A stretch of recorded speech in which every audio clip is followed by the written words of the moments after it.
সামান্য হায়া শরম থাকলে এটা হওয়ার কথা ছিল না। আমরা বিরোধী দল দুটাকেই গ্রহণ করলাম, শপথ নিলাম। সরকারি দল একটা শপথ নিল, একটা নিল না। দেরিতে এসে তারা ব্যাখ্যা দিলেন যে এই নির্বাচনী বৈতরণী পার হওয়ার জন্য তারা তখন সবকিছু মেনে নিয়েছিলেন। এটা আসলে তারা মনের দিক থেকে মেনে নেননি।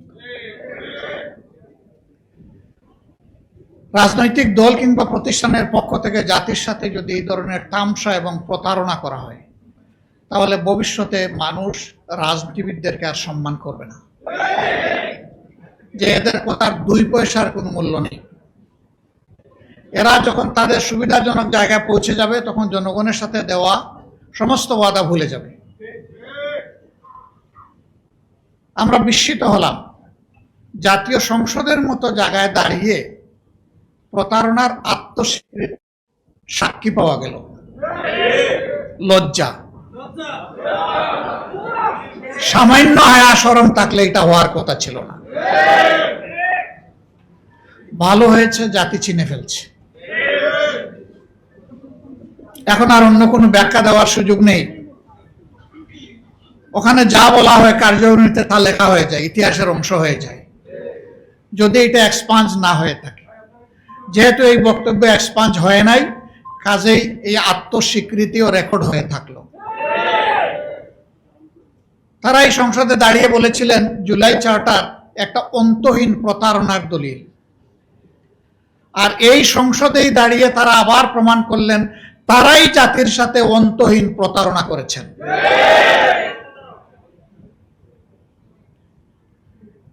তারা বলেন এই 4টা প্রশ্ন আমি বুঝি না, সাধারণ জনগণ বুঝে কিভাবে? আমার প্রশ্ন হলো 4টা প্রশ্ন যদি জনগণ না বুঝে, তাইলে 31টা বুঝে কিভাবে?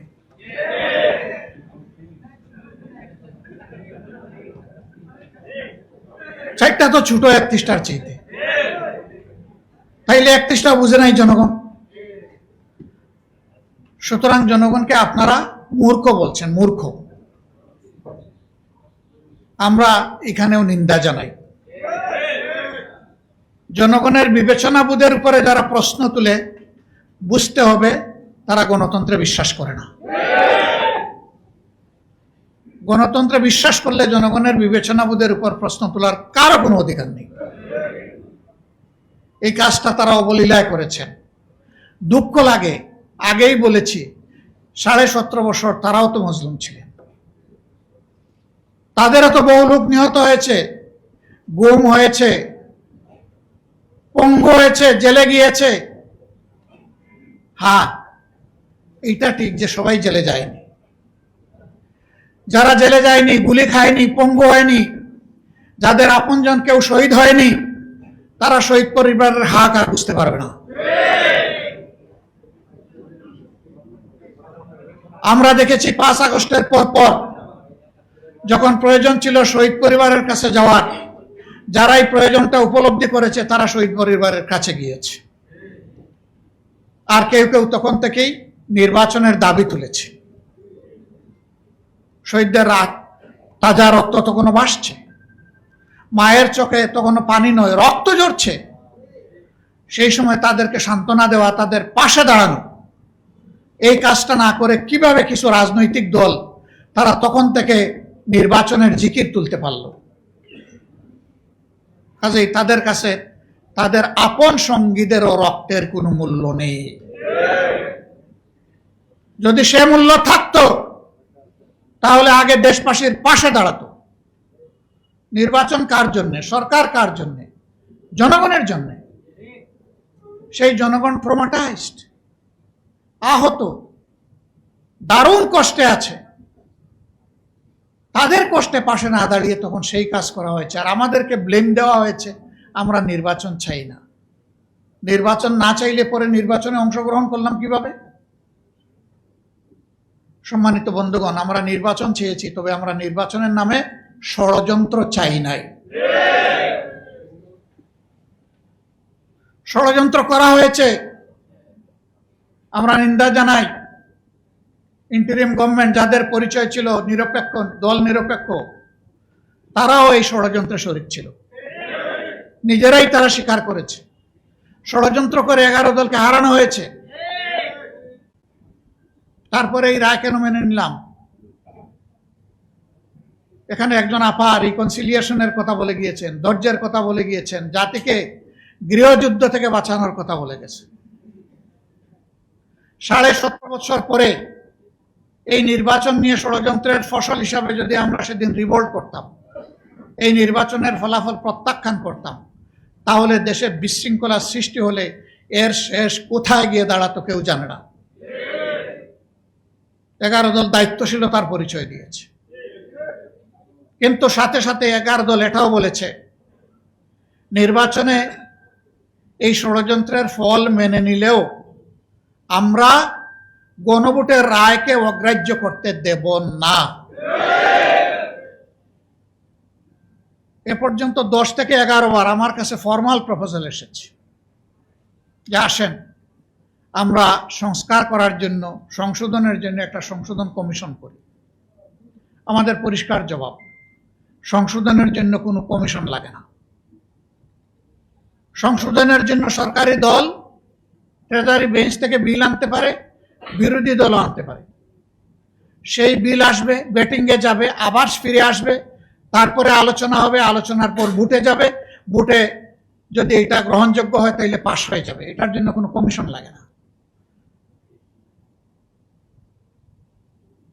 এখানে সংশোধনী কমিশন করার জন্য গণভোট হয় নাই। গণভোট হয়েছে দেশের পচা রাজনীতির আমূল পরিবর্তন সাধনের জন্য, ফ্যাসিবাদের মূল কেটে দেওয়ার জন্য।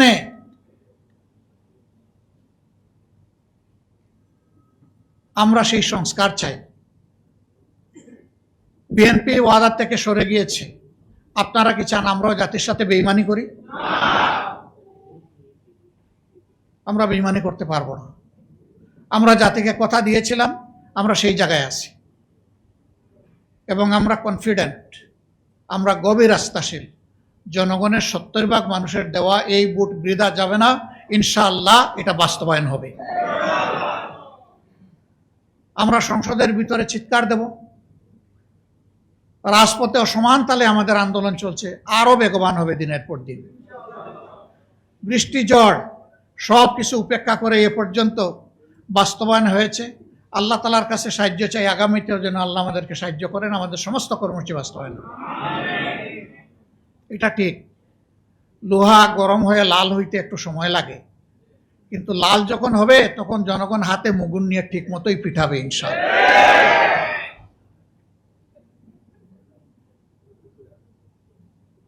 আমরা দীর্ঘদিন একসাথে মজলুম ছিলাম, আন্দোলন করেছি, সংগ্রাম করেছি, নির্বাচন করেছি, সরকার পরিচালনা করেছি, রাজনীতি করেছি, কিন্তু এখন আমাদের কোনো কোনো বন্ধুর ভাষায় বক্তব্যে মনে হয় তারা জীবনে আমাদেরকে কোনোদিন দেখেন নাই। ভুলে গেছেন এত তাড়াতাড়ি? স্মরণ হতে সময় লাগবে না, একটা ঝাঁকুনি যথেষ্ট।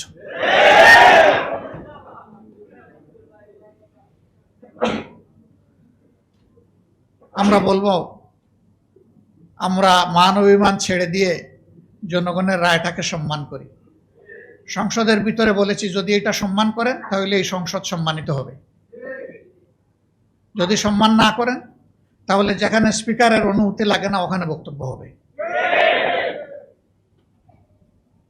তবে হ্যাঁ, এই দেশকে আমরা ভালোবাসি, কোনো অশুভ শক্তিকে মাঝখান থেকে খেলতে দেব না ইনশাআল্লাহ।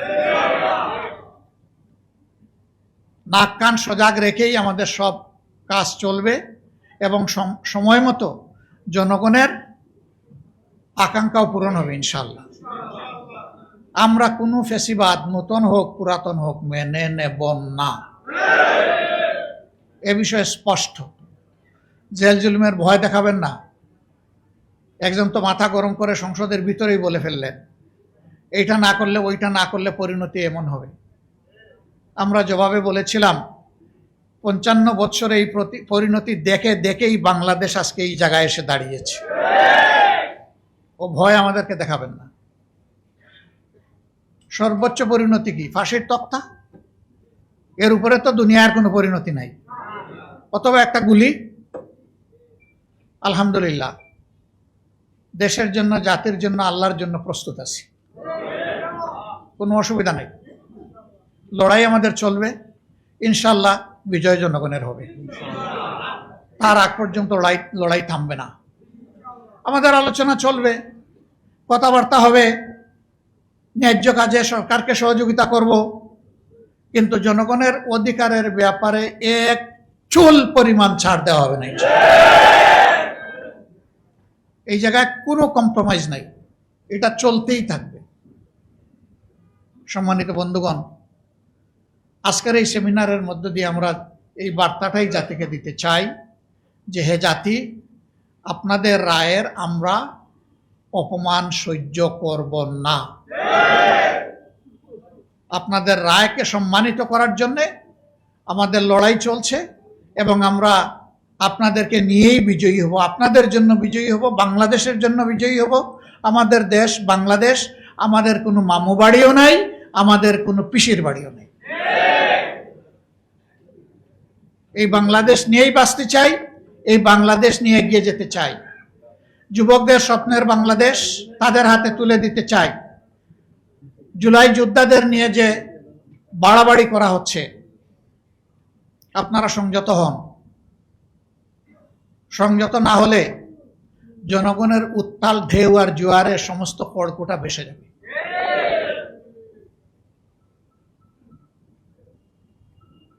আইন আমরা হাতে তুলে নেওয়ার পক্ষে নই, কিন্তু আমরা তাও বলবো যে কেউ শালীনতার সীমা লঙ্ঘন করে জুলাইকে অপমান করার দুঃসাহস আর দেখাবেন না।